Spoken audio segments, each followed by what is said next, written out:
con 5 minutos. Esto es Cátedra Bíblica por 92.7 FM. Llueve en el centro de Ocumare del Tuy. Por la vía el clima estaba tranquilo y aquí en el casco central se encuentra lloviendo. Muy bien. Estaremos trabajando para ustedes supervisor de programación Diego Bogado, gerente general Oscar Rebolledo Fuentes, la directora general Mercedes Fuentes y quien tendrá el inmenso placer de compartir con ustedes Henry Contreras, pastor de la Comunidad Apostólica de Efesios 2:20. Para los puntos de contacto puedes escribirnos a través del 0412-636-9658. Queremos repetir el contacto telefónico 0412-636-9658. Para las llamadas telefónicas, hazlo a través del 0239-992-5655. Perfecto, amados. Estamos compartiendo con respecto a la salvación. El acercamiento es histórico. Ya hemos avanzado en algunos puntos. Creo que ya a estas alturas nos debe quedar claro lo que es un dogma, lo que tiene que ver con un artículo de fe y lo que tiene que ver con revelación.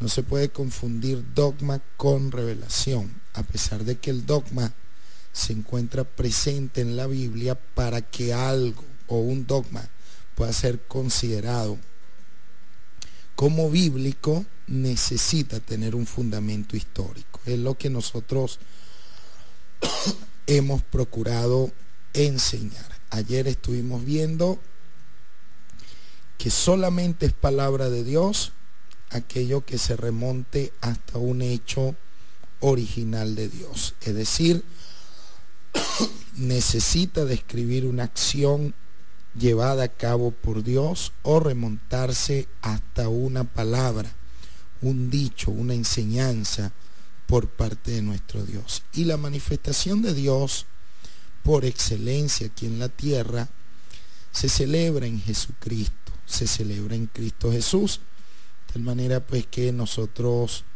hemos venido adelantando los temas en tal sentido.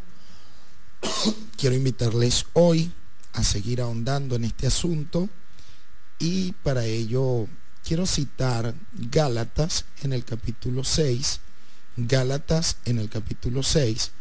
los versículos 15 y 16.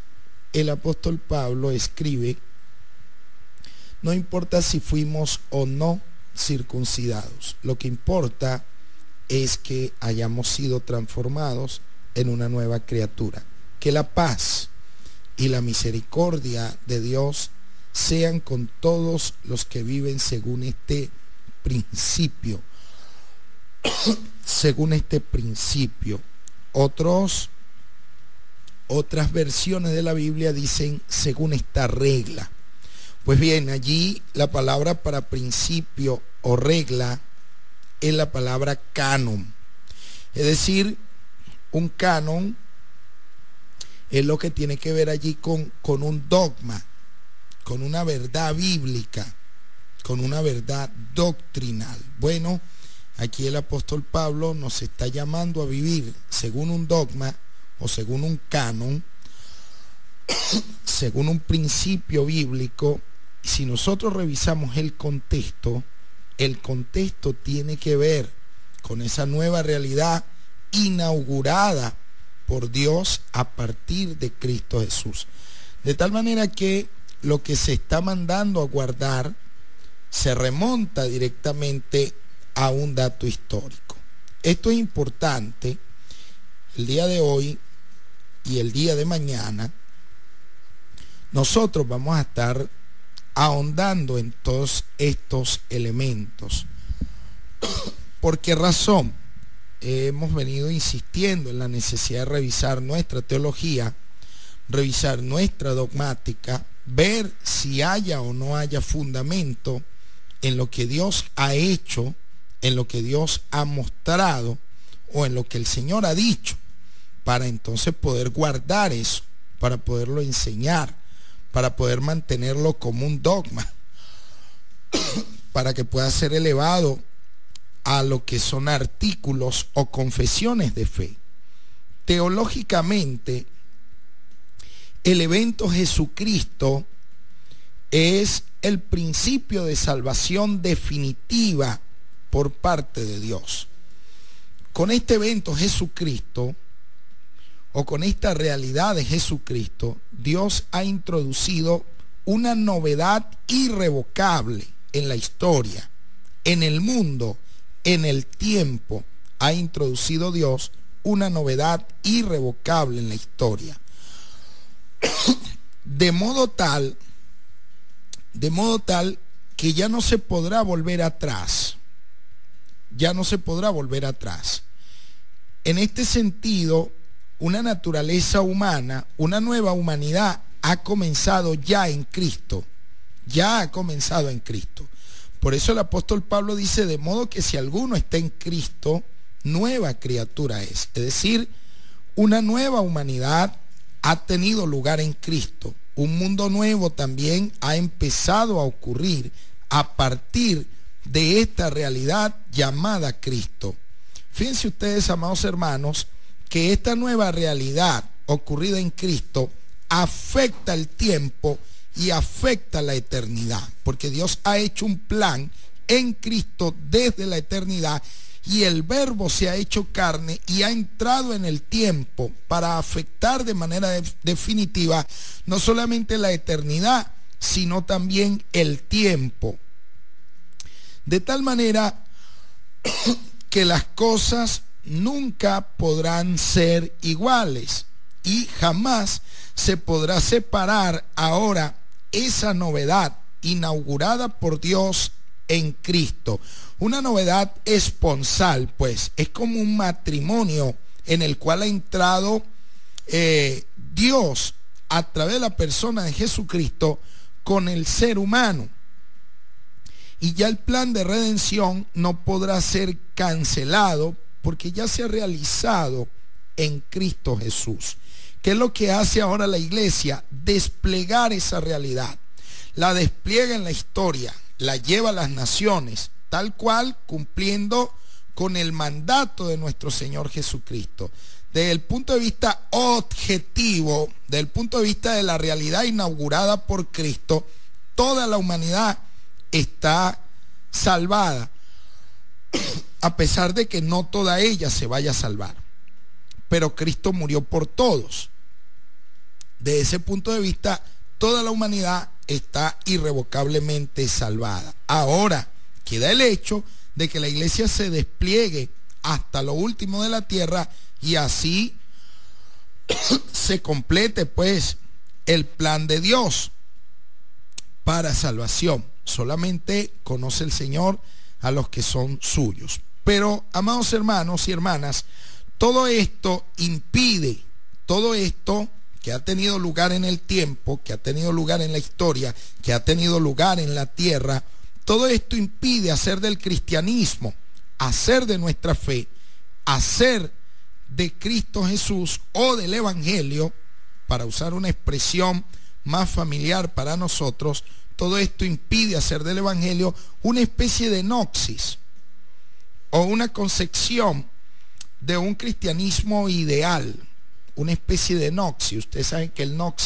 la noxis tiene que ver con el conocimiento, hacer del cristianismo una carrera de conocimiento simplemente, o hacer del cristianismo o del Evangelio un mito, o hacer del Evangelio un ideal más o menos superpuesto, o hacer del Evangelio una filosofía. No, el Evangelio no tiene que ver con nada de eso, tiene que ver con una realidad que se ha hecho presente en la historia, se ha hecho presente en la tierra, y no podemos nosotros salirnos de esas categorías reales. Mucha gente ha hecho del cristianismo, ha hecho del Evangelio un invento, ha hecho del Evangelio un mito, ha hecho del Evangelio una idea.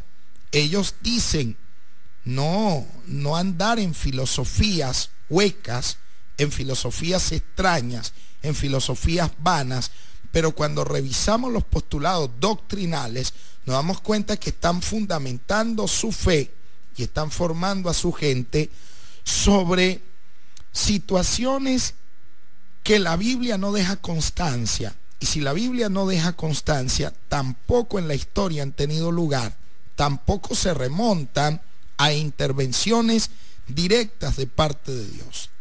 De tal manera que entonces esto no es otra cosa que un mito o un ideal que no tiene lugar en el Evangelio, porque en el Evangelio lo que se revela es el poder de Dios, la intervención de Dios. Tomando en consideración esto, que el Evangelio no es un sistema filosófico, no es un sistema más o menos superpuesto o un conjunto de ideas, no es fruto de una meditación, no. En lo que se debe meditar es en el dato revelado, pero no es que yo empiezo a meditar o el Evangelio va a ser fruto de una visión que yo tuve, fruto de una situación, un sueño que yo tuve o un estado de trance en el que yo entré. Este ha sido el problema de corrientes religiosas en el tiempo. Bueno, amados hermanos, el Evangelio, por el contrario, en la Biblia aparece como un acontecimiento único, irrepetible, concreto, que ha tenido lugar en el tiempo, en el espacio. Tiene que ver por excelencia con el advenimiento de Cristo y de la salvación que en Él se cumple para todos de una vez y para siempre. Es decir, que en Jesús de Nazaret, hoy conocido como el Cristo, se vislumbra cómo Dios ha salvado a la humanidad. Pero fíjense ustedes que lo que muestra la Escritura con toda claridad es que Dios, para salvar a la humanidad en Cristo, no lo ha hecho arrancándola de esta tierra, ni sacándola de esta tierra. Se trata, amados hermanos, de que Dios ha intervenido en la historia, en ella y desde ella ha realizado actos redentores y una hazaña en la cruz y en la resurrección capaz de cambiar cualitativamente, es decir, desde el punto de vista de la calidad, el sentido de la existencia humana. Esta salvación no es, sin embargo, la salvación de la historia, es decir, el Señor no vino para salvar la historia. Esta historia ha estado dominada por un mundo de maldad, pero si hablamos de la historia, de la salvación, es decir, Dios no está salvando la historia, pero Dios tiene un proyecto de salvación y lo despliega en la historia. Por esta razón, por la importancia que tienen estos aspectos que más o menos de manera técnica hemos venido vislumbrando, nos proponemos en este momento a ir viendo, ojalá en la medida de lo posible, paso por paso, algunos aspectos que se revelan en Cristo, que tienen lugar en la historia y que nosotros necesitamos ir rescatando.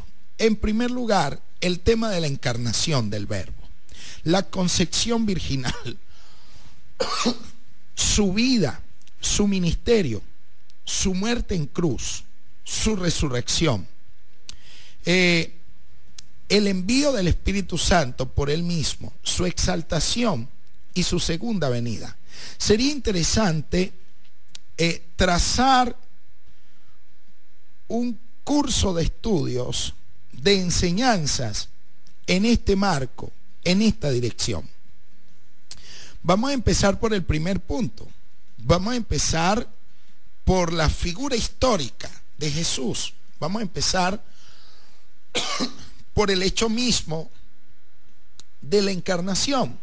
Y para ello nosotros debemos ir al Nuevo Testamento. Todos estos aspectos que he mostrado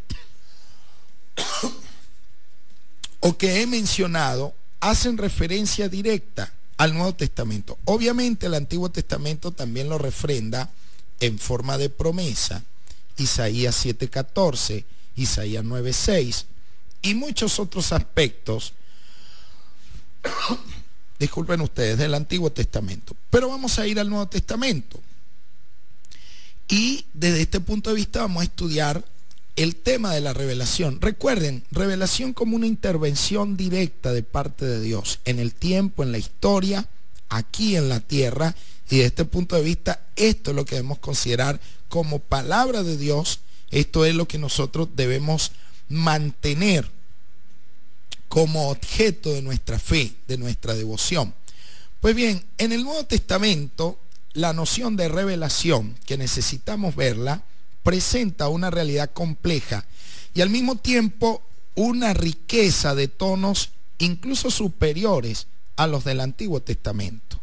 El Antiguo Testamento tiene un concepto de revelación y el Nuevo Testamento presenta un concepto de revelación que tiene una realidad compleja e incluso una riqueza superiores a las del Antiguo Testamento.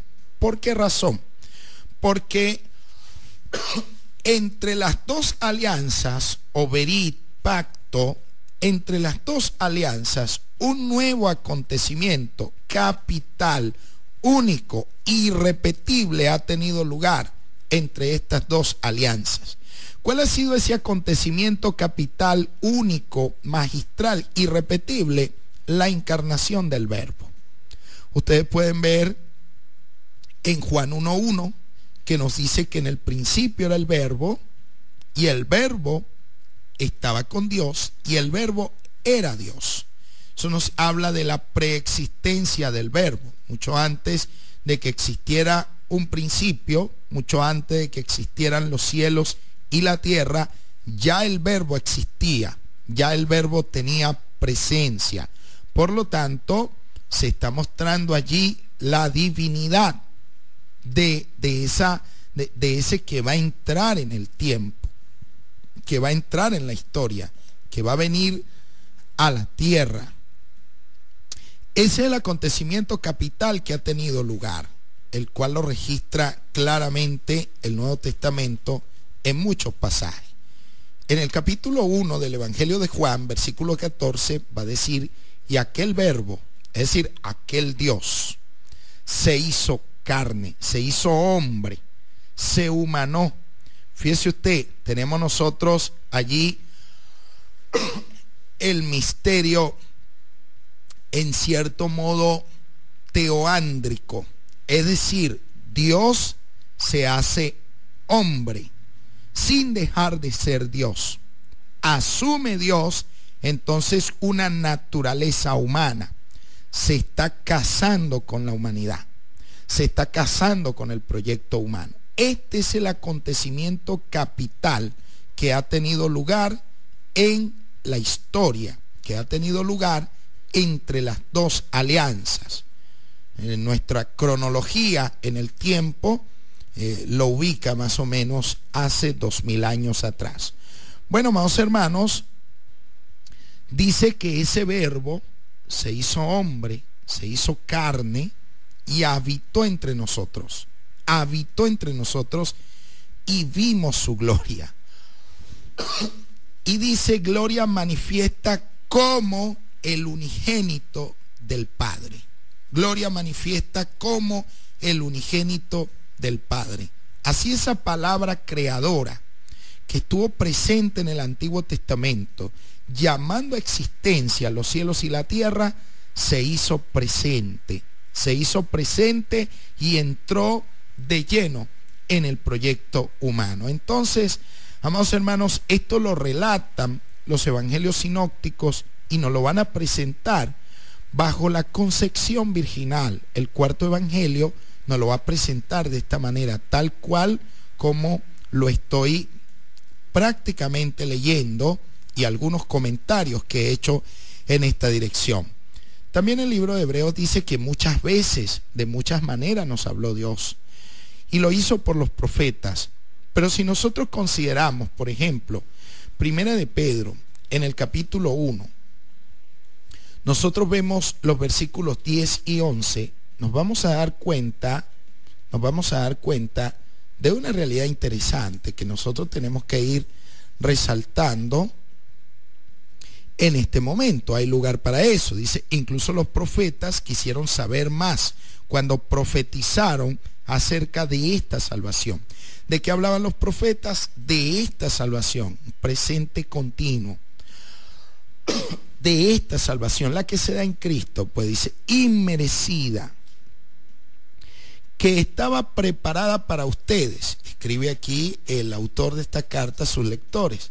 Dice que los profetas se preguntaban en qué tiempo y en qué circunstancias se refería el Espíritu de Cristo que estaba en ellos cuando les dijo de antemano sobre los sufrimientos de Cristo y de la inmensa gloria que después vendría. Fíjense ustedes entonces cómo allí el autor de esta carta está reconociendo el misterio de Cristo, misterio que se encontraba presente ya en el Antiguo Testamento, se encontraba presente ya en el Antiguo Testamento, de tal manera que Dios era el que hablaba muchas veces y de muchas maneras a los padres por los profetas, tal cual como se refrenda allí, y en estos últimos días nos habló directamente por el Hijo. Entonces, en Jesucristo descubrimos que Jesucristo, Verbo encarnado, es la palabra interior de Dios, es la palabra creadora en la que Dios se expresa totalmente.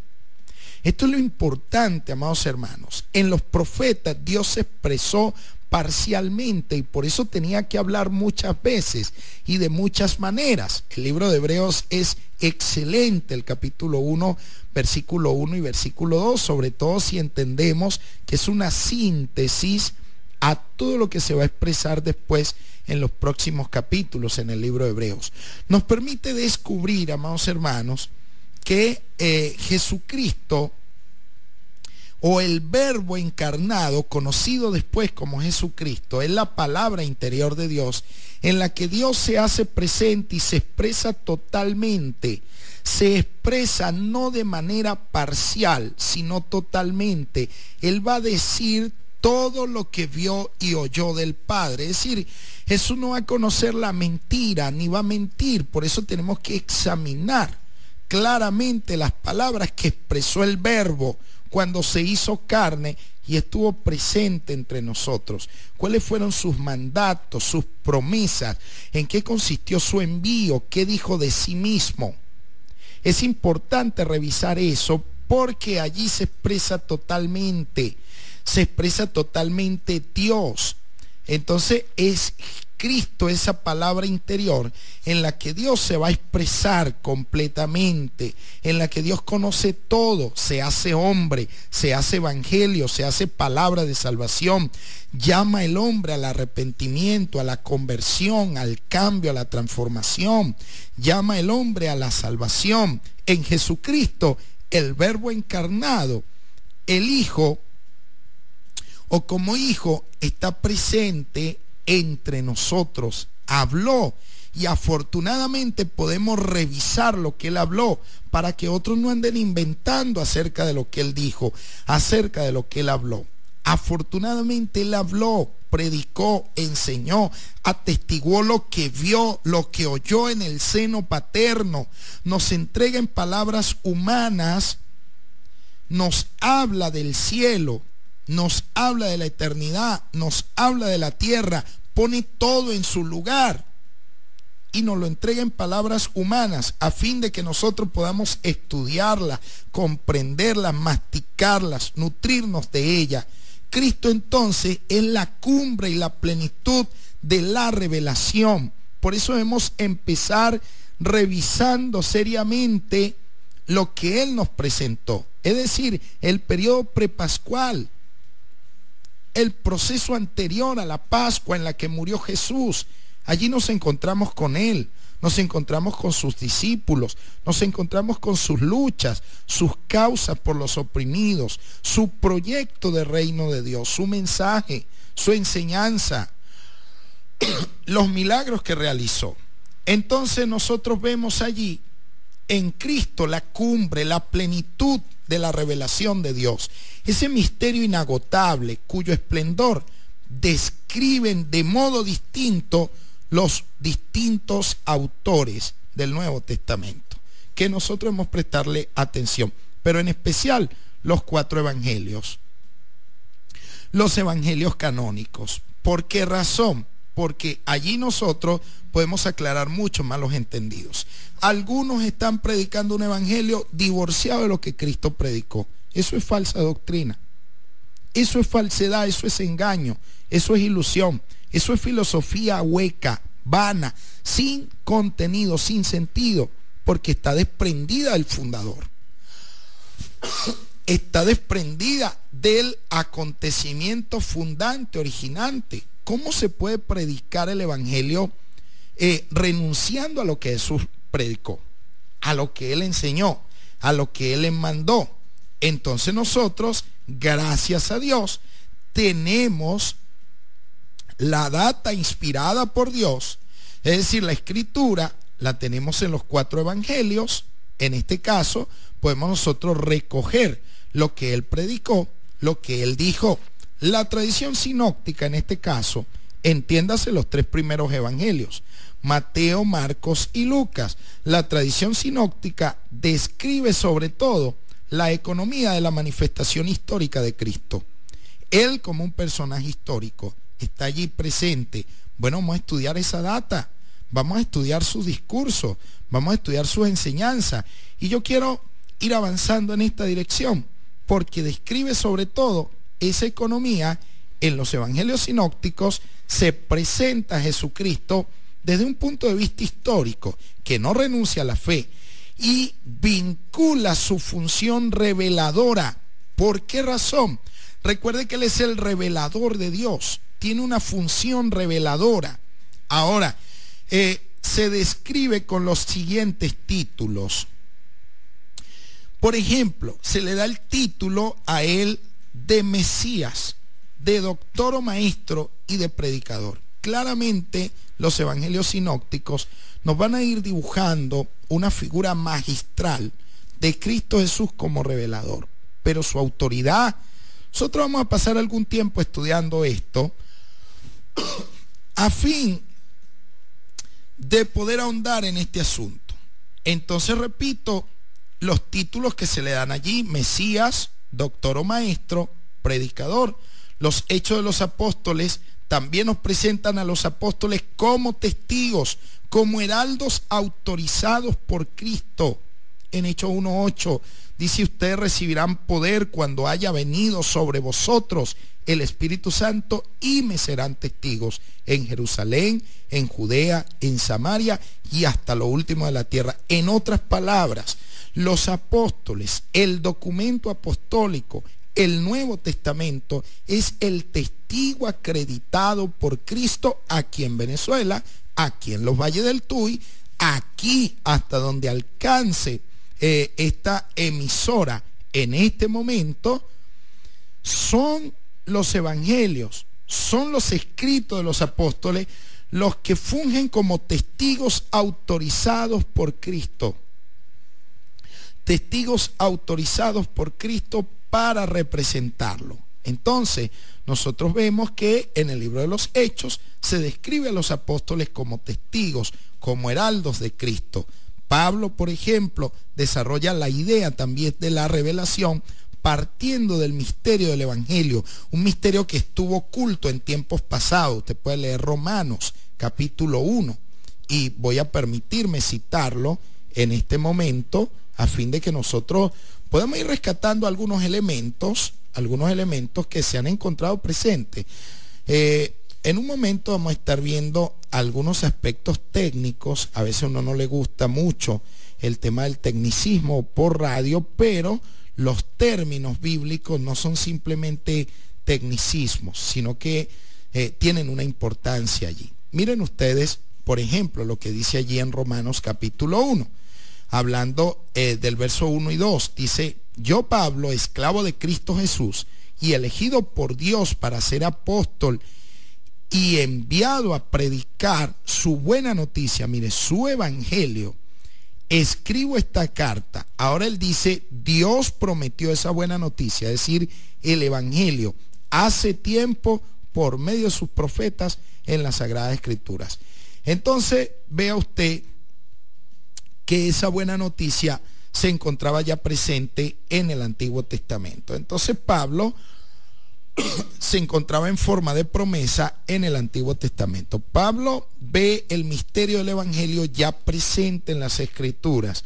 La carta a los Hebreos, por ejemplo, compara la economía, contrasta las dos alianzas y presenta claramente la excelencia de la revelación traída por Cristo, la superioridad, la cumbre, el culmen de esa revelación traída por Cristo. Para Juan, el cuarto evangelio, la función reveladora de Cristo está arraigada en su cualidad de logos y de su manifestación como Hijo de Dios.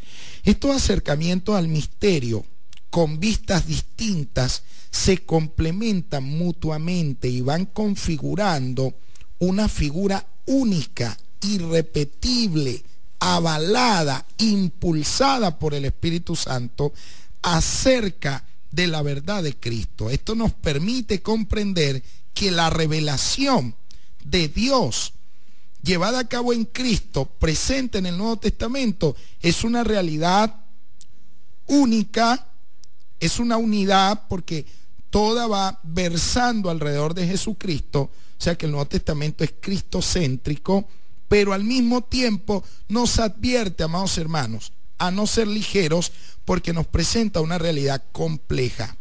Y allí es donde allí es donde entran los factores históricos, los factores culturales, geográficos. Allí es donde entran las circunstancias que iban provocando el nacimiento del texto y el acompañamiento del Espíritu Santo para ir edificando la iglesia. Tomando en cuenta todo esto, fíjense ustedes la síntesis que hemos hecho un poco alrededor de algunos libros del Nuevo Testamento, nos permite ver que el Nuevo Testamento es cristocéntrico, porque todo está centrado en esa realidad única que nos presenta Dios en Cristo. Nos presenta también el Nuevo Testamento como una revelación, es decir, a Cristo como el revelador de Dios, como el revelador de Dios.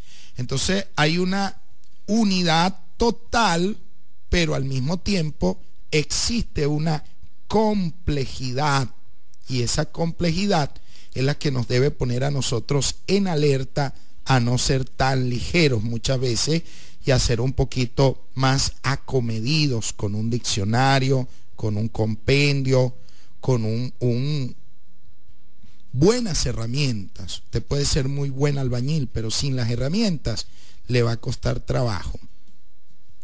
Entonces, el Nuevo Testamento, por ejemplo, fíjense ustedes, utiliza un gran número de vocablos para dar a conocer esta economía de la revelación. Es decir, el Nuevo Testamento registra la revelación de Dios, registra las intervenciones de Dios en la historia, y la intervención de Dios por excelencia, como la que estamos viendo hoy, que tiene que ver con la encarnación del Verbo, la encarnación del misterio de salvación.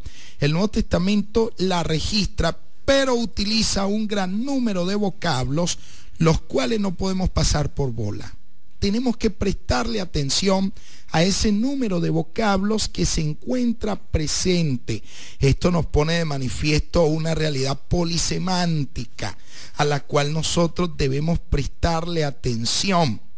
Nosotros no podemos venir y simplificarlo todo.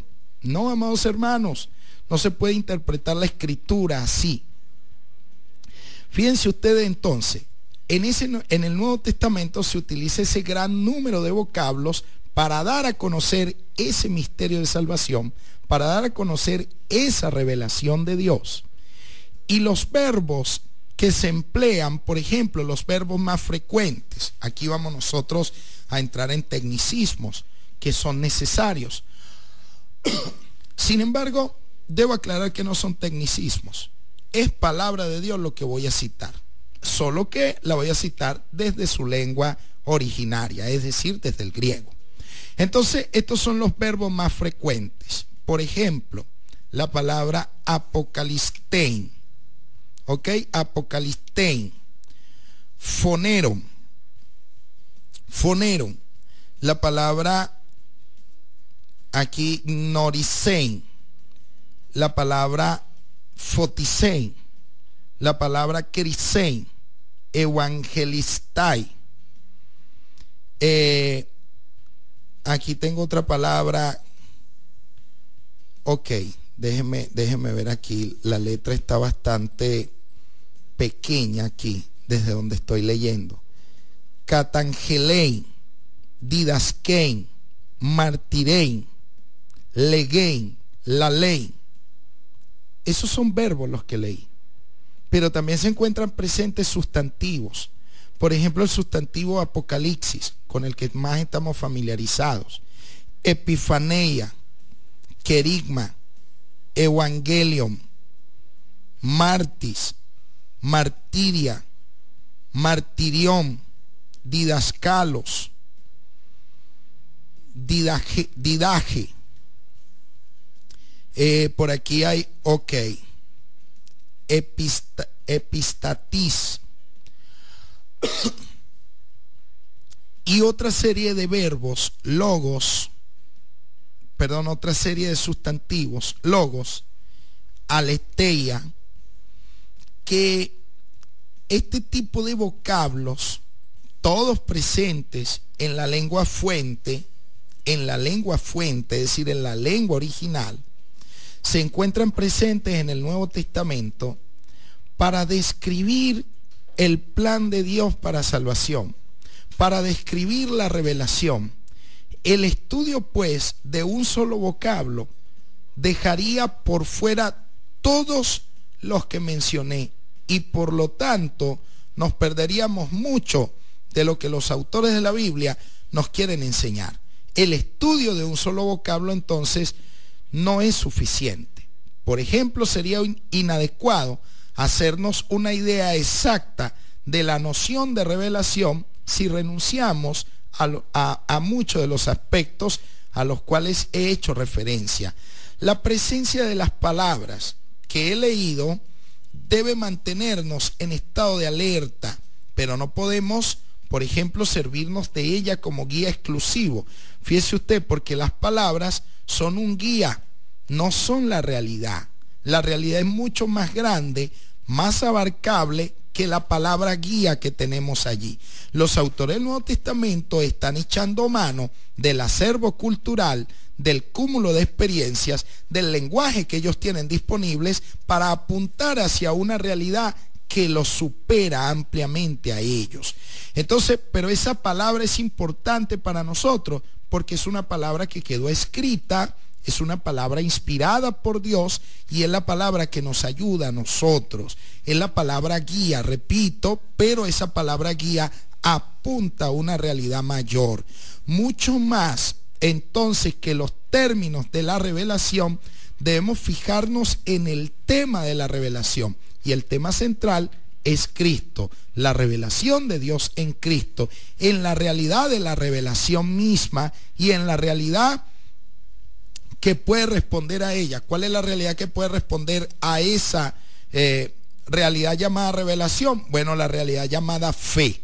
Fe, nuestra fe en el dato revelado. Este modo de proceder es un modo a veces complejo, pero es el legítimo, es el viable, es por ende el camino que yo les invito a recorrer en los minutos que nos quedan, pues, en los minutos que nos quedan por delante. Por ejemplo, fíjense ustedes, vamos a ver parte de estos términos en la tradición sinóptica, es decir, que se encuentran presentes en los evangelios sinópticos, en Marcos, Lucas y Juan, en Marcos, Mateo y Lucas. Vamos a ir viendo esto. Los principales términos que en la tradición sinóptica describen la acción reveladora de Cristo, recuerde que Cristo es el personaje que está revelando a Dios, son estos: predicar, en el sentido de proclamar. El término que se usa es kerisein, que significa predicar. En este caso, predicar el evangelio. Por ejemplo, el término griego es kerisein ton evangelion. Predicar el evangelio. Nos muestra que Jesús fue un predicador del evangelio. pero claramente ustedes saben que fue el evangelio del reino. Otra palabra que se describe es la palabra evangelicestai, que significa evangelizar. La otra palabra que se emplea es didaskein, que significa enseñar. Y el otro término que se emplea es apocalistein, que significa revelar. Cristo entonces, el Cristo de los sinópticos, aparece como predicador, maestro y revelador al mismo tiempo. Debemos prestarle atención entonces a qué es lo que está predicando, qué es lo que está enseñando y qué es lo que está revelando, para entonces salir de malos entendidos. ¿Será que él está predicando el infierno? ¿Será que él está predicando el cielo? ¿Será que él está predicando ese tipo de cosas para nosotros? Son cosas en las que debemos detenernos.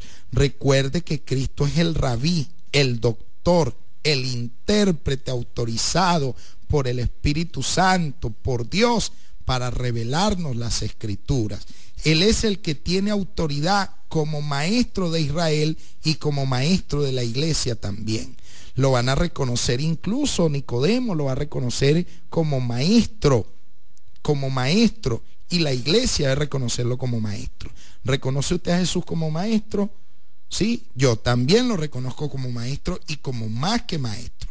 Bueno, estos títulos atestiguan el respeto de los discípulos, de la muchedumbre e incluso de los adversarios de Jesús, reconociendo la sabiduría que tenía.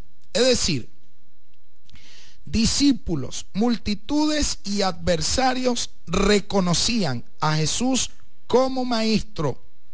Entonces esto atestigua el respeto que le tenían. Pero al mismo tiempo, los evangelios sinópticos nos muestran que Cristo va más allá de ser un maestro, de ser un predicador. Va mucho más allá. Es decir, él va más lejos que el juicio que el pueblo tiene de él. En una ocasión predicó al pueblo: ¿de quién dicen los hombres que soy yo? Y ustedes vieron la respuesta, que todos lo vieron como profeta, pero Pedro, por revelación, dijo que era más que profeta, y el Señor le dijo que era un bienaventurado y que se lo había revelado el mismo Dios. Entonces nosotros podemos ver que Cristo pasa a ser más que un profeta. Los evangelios nos lo muestran como alguien efectivamente, no solamente que está lleno del Espíritu Santo, no solamente que el Espíritu está sobre él, no solamente que ha ido en el poder del Espíritu, sino que además nos muestran la concepción virginal de él como una obra del Espíritu Santo. Entonces, obviamente los evangelios nos van presentando, configurando la imagen de Jesús como una imagen única e irrepetible. Única e irrepetible. Entonces, nos muestran que está lleno del Espíritu Santo y por lo tanto las palabras de Dios están en su boca. A imitación de los profetas, predica, al igual que los profetas de la antigüedad, predica, obra signos. Se le dan títulos que ciertamente Jesús no rechaza, pero tampoco los acoge entusiastamente. Por ejemplo, a él se le da el título de profeta, de maestro, de rabí, y él no lo rechaza, pero al mismo tiempo tampoco los acoge con entusiasmo, porque él sabe que es mucho más que eso. Él tiene los secretos del Padre, los tiene completamente. Ahora bien, al principio no se comprendía muy bien quién era él. Los discípulos se hacían una pregunta: ¿quién es este que aún el viento y el mar le obedecen? Pero por el influjo, pero por la realidad de la muerte, fíjense dónde vamos llegando, de la muerte y de la resurrección, por la realidad de los acontecimientos de la pasión, resurrección, por la venida del Espíritu Santo provocada por él, porque Juan el Bautista había dicho: yo a la verdad bautizo en agua para arrepentimiento y perdón de pecados, pero el que viene detrás de mí es más poderoso. ¿Quién era el que venía? El resucitado. El que viene detrás de mí es más poderoso. Él bautizará con Espíritu Santo y fuego. Entonces, a pesar de que al principio, en la etapa terrena de Jesús, no se identificaba realmente su persona, y ni siquiera los discípulos que convivían con él de manera íntima podían identificar completamente su persona, por la realidad de la muerte, la resurrección y la venida del Espíritu Santo, esos hechos transformaron definitivamente a los seguidores de Cristo. Fíjese usted que no fueron mitos los que lo transformaron a ellos, sino hechos poderosos, contundentes, que tuvieron lugar en la historia, y de muchos de ellos fueron testigos. Ellos fueron testigos, por ejemplo, de la muerte de Cristo, fueron testigos de las apariciones del resucitado, porque no le vieron resucitar, pero sí vieron aparecer al resucitado. Y obviamente fueron testigos de la presencia del Espíritu Santo en ellos. Entonces, por el influjo de estos acontecimientos, que no fueron mitos, que no fueron fruto de la reflexión de los apóstoles, sino que fueron hechos directos, intervenciones de Dios, por el influjo de esos acontecimientos, ellos descubrieron que Jesús era más que un rabí, era más que un doctor, era más que un profeta, y entonces son ellos quienes empiezan a reconocerlo como Señor, a darle culto como Dios, a reconocerlo como Cristo, el Mesías, ¿ok? A reconocerlo como el Hijo de Dios, a reconocer su divinidad. Entonces nosotros debemos prestar atención a estos elementos y prestar atención a la realidad pascual que va a transformar definitivamente la vida de los seguidores de Cristo. Es decir, la muerte, la resurrección, la venida del Espíritu Santo, su exaltación también, porque le vieron irse al cielo, y la promesa de su venida, no de nuestra ida. Bueno, nosotros vemos que en los evangelios sinópticos se le da el título de rabí, de doctor, de predicador, de profeta. Sin embargo, repito, por los acontecimientos pascuales, muerte, resurrección, venida del Espíritu Santo, ellos comprendieron que era mucho más que eso.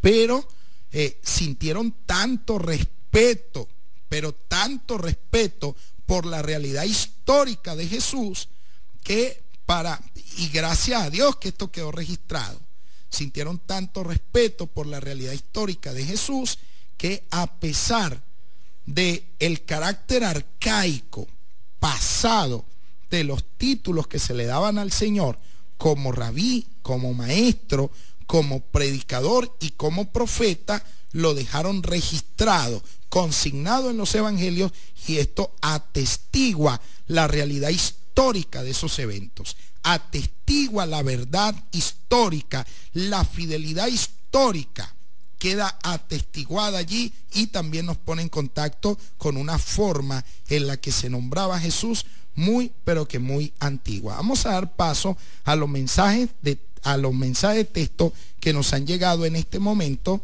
Gloria al nombre del Señor. Por aquí nosotros vamos a ver qué dice por aquí. Pastor, bendición.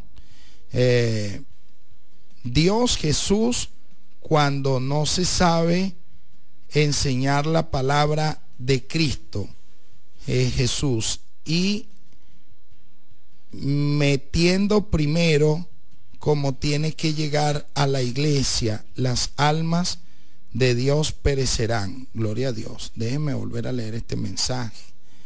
Dice, pastor, bendición. Dios Jesús, cuando no se sabe enseñar la palabra de Cristo Jesús, y mintiendo y metiendo primero cómo tiene que llegar a la iglesia las almas de Dios perecerán. Bueno, hermano, disculpe, no capté muy bien su mensaje.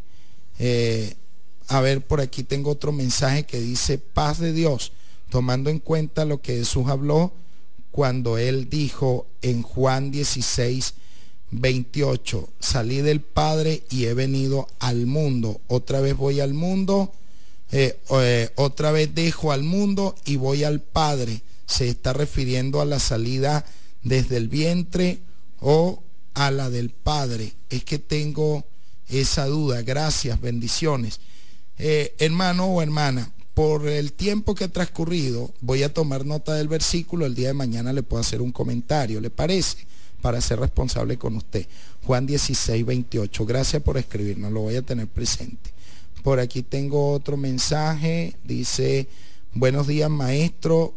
Ese principio es el mismo que nombra Jesús en Juan. Bendiciones. En Juan 17:4-57. Bendiciones. Amén. Gloria a Dios. Otro mensaje por aquí. Dios le bendiga a todos. A muchos. Dios le bendiga a todos. A muchos llama Dios Jesús y pocos serán. Hay muchos llamados, será.